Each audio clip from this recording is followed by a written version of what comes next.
నమస్కారం గంటారావానికి స్వాగతం. ముందుగా ప్రధాన అంశాలు. భూములిచ్చే ప్రాజెక్టుల నిర్మాణానికి సహకరించాలన్న సీఎం.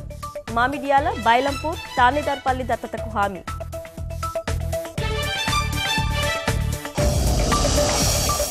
వ్యర్థాల నిర్వహణ కోసం ఏకీకృత విధాన కార్యాచరణ. జలాలు కలుషితం కాకుండా గ్రీన్ క్యాపింగ్ చేస్తామన్న కేటీఆర్.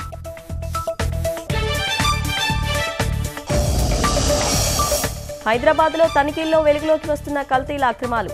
12 మందిని అరెస్టు చేసిన టాస్క్ ఫోర్స్ పోలీసులు.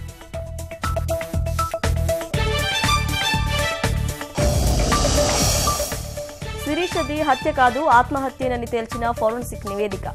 రాజీవ్ శ్రవణ్కు బెయిల్ ఇవ్వొద్దని కోర్టులో పోలీసుల పిటిషన్.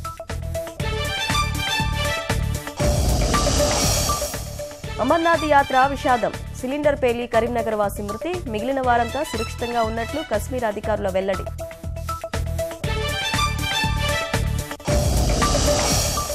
తీవ్రవాదం కట్టడి, స్వేచ్ఛాయుత వాణిజ్యం పెంపుపై అజెండా. జర్మనీ హాంబర్గ్ వేదికగా బ్రిక్స్ సమావేశాలు.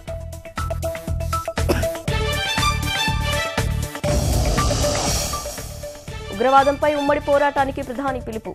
G20 సదస్సులో జీఎస్టీపై ప్రత్యేకంగా ప్రస్తావించిన మోదీ.